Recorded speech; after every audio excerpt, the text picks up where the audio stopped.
Have I ever spent sleepless nights mentally replaying dialogues, agonizing over uncontrollable situations, or pondering the difficulty of simply releasing things? I'm certainly not the only one. The positive takeaway: I don't need to continue living like that. Today, I'm exploring 10 Stoic tenets for mastering the skill of detachment and letting things pass without becoming unfeeling or distant. This isn't about disregarding life, it's about ascending beyond the clamor. Because occasionally, the most potent declaration I can make is, this situation is not worthy of my tranquility. If I'm prepared to exchange unease for serenity and excessive analysis for lucidity, I found the right resource. Click subscribe, activate the notification alert, and become part of the Stoic Training Fellowship, because wisdom requires practice, and my mental peace merits the effort. Ready to start? Let's get into it. 1. Control what's within, release what's without. It appears deceptively straightforward, almost like a motivational phrase displayed prominently. Yet, when life genuinely puts me to the test, when an unforeseen crisis or setback catches me unprepared, those words resonate differently. They transition from abstract philosophy to a tangible challenge. Imagine this. I'm tardy for a crucial meeting. Preparation has been meticulous. Notes compiled, attire immaculate, every detail rehearsed. I'm focused, driven, perhaps slightly apprehensive about making a positive impact. Then abruptly, my vehicle refuses to start. No prior indication, no opportunity for repair. I sit there, keys clutched, thoughts racing, anger escalating. The internal commentary commences. Why today? Why me? I executed everything correctly. I might strike the steering wheel, curse fate, and feel the pressure intensify. But what if I paused? This is where Stoicism intervenes, not with empty reassurances, but with a profound, unwavering truth. I do not control the car, nor do I control traffic patterns, weather conditions, or others' conduct. However, I do control my interpretation of these events. As Epictetus articulated, it's not events that disturb us, but our judgments about them. The malfunctioning car is a reality. The ensuing panic, shame, anger, these are elective responses constructed entirely from my own thoughts. This isn't about stifling emotion or feigning indifference. It's about recognizing the true locus of my power. When I surrender my mental tranquility to external circumstances, I relinquish the most precious possession I own. I become emotionally dependent on factors beyond my influence. That's not merely stressful, it's utterly draining. And here lies the deeper psychological insight. When I begin anchoring my well-being to controllable elements, my reactions, choices, values, I cultivate resilience. I become less reactive and more responsive. Instead of descending into frustration, I pivot towards problem solving. I arrange alternative transportation, reschedule the meeting, or simply accept the delay calmly. I don't pretend the situation is optimal. I simply refuse to let it dictate my mood. This Stoic tenet isn't limited to major crises. It's a daily discipline. A delayed email, a missed call, an impolite stranger. Life perpetually presents challenges. The question remains, will I meet them with resistance or with wisdom? Because control isn't about dominating existence. It's about discerning where my influence ceases and my freedom commences. And within that space, something potent occurs. I cease being governed by unpredictability and start mastering the one element truly significant, myself. 2. Embrace the present moment. It sounds rather poetic, doesn't it? Yet let's be candid. Achieving this might be among the most challenging endeavors in the 21st century. My mind engages in a constant battle, dwelling on past regrets, anxieties about the future, unread emails, urgent news, that specific conversation I wish had unfolded differently. And amidst this mental turmoil, I overlook the only thing genuinely belonging to me, this precise moment. Marcus Aurelius once penned, "Do not let the future disturb you, for you will arrive there if you take care of the present." But how many of us are genuinely present in our own lives? Picture this. I'm attending my grandson's youth baseball game. He scans the spectators, seeking my approving smile after executing a fine play. But my mind, it's preoccupied with thoughts of work, health concerns, financial matters. I offer a nod, but I didn't truly witness it. And just like that, a precious moment slips by unexperienced, unobserved. The Stoics didn't advocate presence solely for tranquility. They taught it as a source of power, because when grounded in the now, I cease living reactively. I begin choosing my response. That's where joy resides, not necessarily in major victories, but in the commonly ignored details. The way sunlight falls across my kitchen table, the laughter of a loved one, the breath I hadn't realized I was holding. Being present isn't about attaining perfection, it's an ongoing practice. Yet the more I engage in it, the more I realize Life was never inherently dull or devoid of meaning. It was simply obscured by incessant noise. And upon finally reducing the volume, I perceive it, the quiet, potent rhythm of life unfolding directly before me. 3. Accept change. Change represents the singular constant we universally attempt to evade. We profess a desire for growth, yet when it arrives packaged with discomfort, a health concern, the dissolution of a friendship, or the conclusion of a familiar routine, we react with panic. We mourn the past, resist the unfamiliar, and feel as though life itself has betrayed us. But Stoic philosophy reminds us that change isn't the adversary, it's the inherent rhythm of nature. Epictetus taught that significance lies not in what befalls us, but in how we respond. Nevertheless, most of us react to change as if it were a menace rather than an instructor. I recall conversing with a recently retired man. For decades, his identity had been interwoven with his profession, status, schedule, and sense of purpose. Upon its cessation, he felt adrift, even insignificant. He described it as awakening into an alien existence. Yet gradually, he began to perceive this shift not as an endpoint, but as a transition. He discovered opportunities to reconnect with grandchildren, engage in volunteer work, dedicate time to reflection. His pain didn't simply vanish, but it metamorphosed into something meaningful. Here's the insight the Stoics grasped. Nature remains in perpetual flux, and so do we. Change isn't a personal slight. It's a universal principle. When we cease resisting and commence adapting, suffering diminishes. Within every conclusion lies the potential for a new beginning, and possessing the strength to accept that truth constitutes genuine freedom. 4. Detach from external validation. I knew an old friend, let's refer to her as Linda, a 58-year-old retired educator, recently finding herself with more free time than she knew how to manage. After decades devoted to guiding students and raising 2 children, she entered a quieter phase of life. Reduced chaos, increased reflection. Following her daughter's suggestion, Linda joined social media, primarily for family connection. Soon, however, she started sharing reflections on aging, life insights, and personal development. Her contributions were warm, candid, and thoughtful. Posts addressing slowing down, self-forgiveness, the wisdom acquired only through time. Initially, the response was encouraging.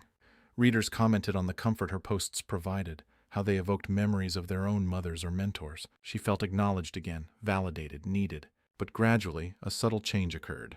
On days when a post garnered fewer likes or comments, Linda experienced a peculiar sense of deflation. Self-doubt surfaced. Was she becoming tedious, irrelevant? Had she shared excessively or insufficiently? A stranger once left a dismissive remark, and she found herself dwelling on it for hours, even questioning her decision to continue posting. This wasn't merely a narrative about the internet.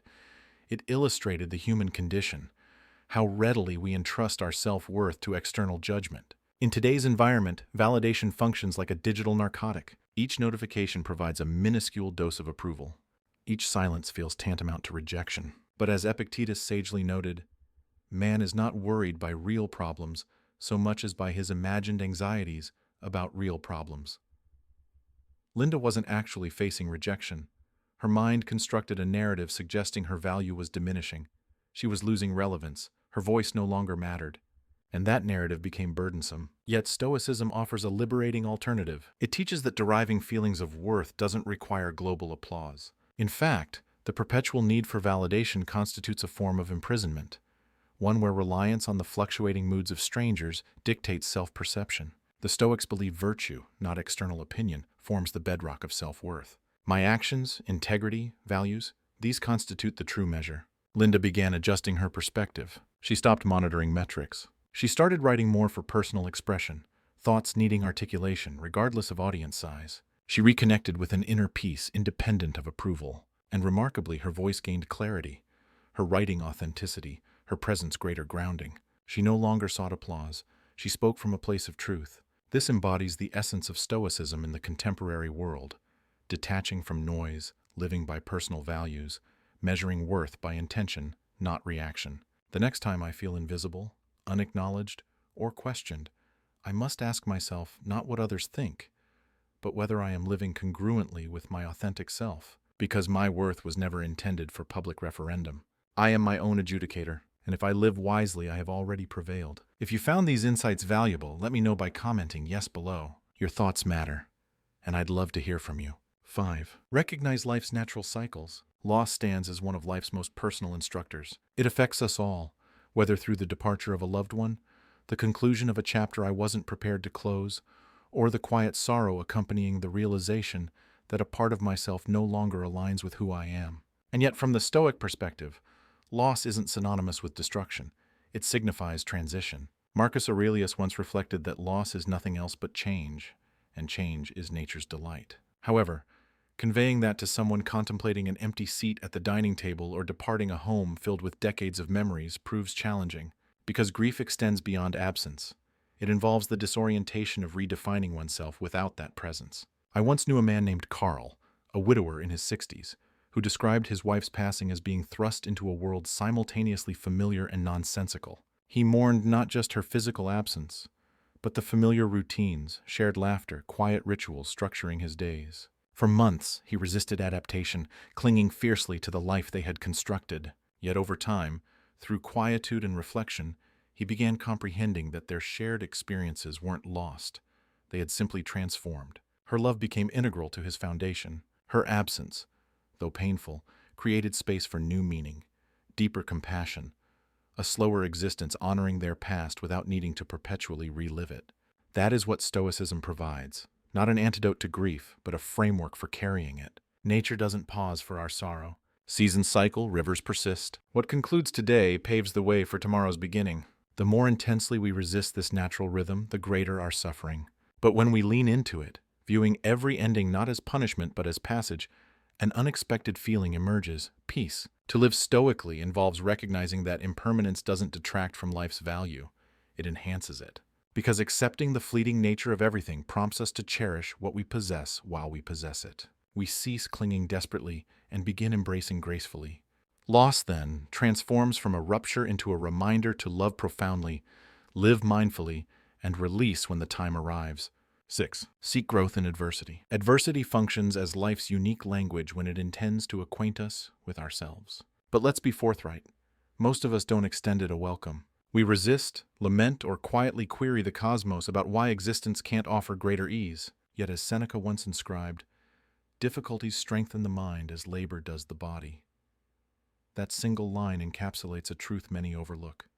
Hardship isn't the antagonist, it's the crucible. Consider the narrative of Abraham Lincoln. Today, we revere him as among the most esteemed leaders in American history, an emblem of wisdom, resilience, and unwavering moral clarity. Yet few pause to genuinely examine the adversity that molded him. Lincoln was intimately acquainted with pain. He lost his mother at age 9. He experienced business failure. He endured repeated political setbacks. He buried 2 sons. And at times, he battled a profound melancholy recognizable today as clinical depression. Throughout it all, however, he grew, not despite the struggle, but because of it. His empathy, depth, and capacity to unify the nation during its bleakest period were all forged within the furnace of personal suffering. Now let's internalize that lesson. Perhaps I'm not managing a divided country. Perhaps my struggles manifest as unemployment, chronic illness, or feeling unseen within my own home. But the Stoic perspective doesn't rank adversity.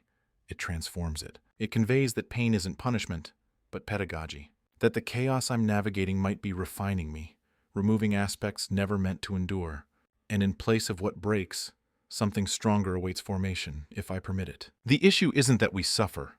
It's the belief that suffering lacks meaning. But Stoicism teaches that every obstacle harbors an opportunity not merely to endure, but to evolve. The crucial question shifts from why is this happening to me, to what is this shaping within me?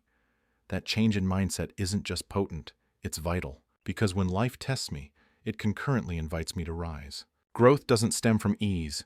It arises from friction. And when we embrace adversity as integral to life's design, not as a systemic flaw, but as its concealed strength, we begin uncovering our own. So the next time life puts me under pressure, I should think of Lincoln. Think of the Stoics. Think of what's being built quietly and patiently beneath the surface of my struggle. Because strength isn't something we're born with. It's something we earn, one trial at a time. 7. Cultivate inner riches. In an environment where wealth is ostentatiously displayed online and success gauged by property size or vehicle emblems, it's easy, almost natural, to succumb to the fallacy equating material possessions with a meaningful existence. We scroll through idealized depictions of luxury travel, immaculate homes, and expensive watches as if they represented inner tranquility. But the reality is, what we often covet isn't the item itself, but the imagined fulfillment it seemingly offers. Yet that fulfillment remains perpetually elusive, because it inherently cannot deliver.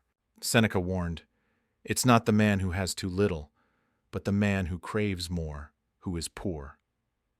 And if I'm honest, many of us quietly experience a sense of lack amidst abundance. This craving for more, for better, newer, isn't physical, it's psychological. It persuades us that contentment lies just beyond the next purchase, that sufficiency will finally be achieved upon acquiring the right house, driving the right car, wearing the right label. But when that moment arrives, the feeling dissipates. What follows isn't joy, but the urge to upgrade further. It's an unending treadmill. And the longer we run, the further we stray from our authentic selves. Stoic philosophy isn't inherently anti-wealth. It doesn't mandate renunciation and asceticism. It calls for clarity, recognizing that joy isn't found in possessions, but in the manner of living. The Stoics understood that external wealth can embellish life, but only internal richness imparts genuine meaning. True wealth resides in stillness, in relationships founded on trust, in evenings shared with people indifferent to job titles. It lies in understanding that personal value isn't tethered to material belongings, but to guiding principles. This transcends abstract idealism. It's a psychological fact. Studies consistently demonstrate that beyond a certain threshold, increased income minimally impacts happiness. The human mind adapts swiftly. What once signified success becomes the new baseline for discontent. It's a cycle of desire, reinforced by culture and comparison, leaving even the most affluent feeling internally vacant.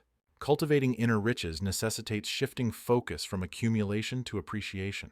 It involves pausing to acknowledge existing blessings, the moments once prayed for that have become commonplace. It means valuing silence in a noisy world and prioritizing depth over display. And when the surrounding world insists I'm lagging, that I require more, Stoicism invites introspection, revealing that nothing essential is missing, because ultimately, remembrance won't hinge upon acquisitions, but upon lives touched, the calm brought amidst chaos, the steadfastness of character. The genuinely wealthiest individuals aren't those possessing the most, but those requiring the least for a sense of completeness. That isn't a rejection of prosperity. It's the very foundation of authentic freedom. 8. Understand and accept fate. There's a profound disquiet associated with exerting maximum effort, adhering to all perceived correct procedures, yet still witnessing circumstances unravel. Perhaps it's a missed career opportunity, a relationship ending inexplicably, or a health diagnosis fundamentally altering my world. During such moments, the question inevitably surfaces, why? Why me? Why now? We search for meaning, mentally replay decisions, strive to rationalize what feels like arbitrary loss. But precisely here, Stoic wisdom, though perhaps challenging to accept, offers a surprisingly liberating viewpoint. Epictetus once wrote, "Don't demand that things happen as you wish, but wish that they happen as they do happen, not as a resignation, but as a path to peace." This doesn't imply ceasing effort or relinquishing responsibility for my life. Stoicism isn't passive. It deeply engages with effort, action, and discipline. However, it establishes a distinct boundary between elements within my control and those that never were. That distinction lies at the heart of accepting fate, not as defeat, but as maturity. Because when my happiness becomes contingent upon specific outcomes, I suffer doubly. First, when events deviate from plans, and again through the belief that they should have unfolded differently. But the Stoics prompt us to view fate not as an impediment to happiness, but as integral to its foundation. Think about someone who trains diligently for months for a marathon, only to suffer an ankle sprain the day prior. The pain isn't solely physical, it's psychological. All effort seems nullified. But what if the intended lesson wasn't about completing the race, but about cultivating patience, practicing humility, or discovering an entirely different form of strength? Stoicism teaches that life doesn't always deliver expectations, but often provides precisely what's needed for growth, if I'm willing to accept it. This mental adjustment isn't effortless. It necessitates relinquishing entitlement, the conviction that life owes me results commensurate with my efforts. It demands trusting something larger than personal agendas, recognizing that life's unfolding, even when painful, possesses value I might not yet perceive. Psychologically, this attitude fosters resilience. It grounds me. It prevents being shattered by disappointment and enables finding meaning within seemingly meaningless situations. When I understand and accept fate, I cease wrestling with what should have been and begin responding effectively to what is. And within that space, that surrender, I often discover my greatest strength, because life's most unforeseen turns rarely signify the end. More often, they mark the beginning of the truly significant narrative. If you found these insights valuable, let me know by commenting yes below. Your thoughts matter, and I'd love to hear from you. 9. Be of service to others. We exist in an era frequently glorifying personal accomplishment, where narratives of success often revolve around individual objectives, personal milestones, and self-made achievements. Yet beneath this polished exterior, a quiet ache often persists, an emptiness unfillable by success alone. The Stoics recognized this long ago. Seneca wrote that we are all interconnected within a partnership, a natural interdependence, and ultimately, fulfillment derives not from elevating oneself above others, but from uplifting them. There's something fundamentally human about engaging in service, not for recognition, not for reward, but simply because another required assistance and I possessed the capacity to provide it. I once encountered a man named Joseph, a retired firefighter who had dedicated most of his life to service. Post-retirement, he felt adrift. No alarms demanded response, no emergencies required navigation. He described it as a form of invisible grief, still vital, still capable, yet lacking purpose. It wasn't until he began volunteering at a local shelter, guiding young men through addiction recovery and life rebuilding, that the sense of heaviness began to dissipate. He acknowledged the conversations weren't always easy, progress often slow, but the feeling of meaning derived was unlike anything previously experienced.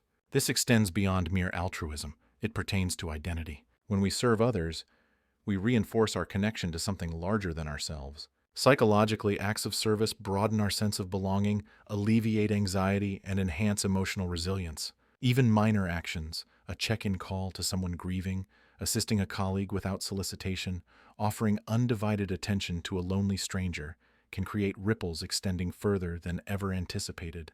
Stoicism isn't a philosophy of isolation.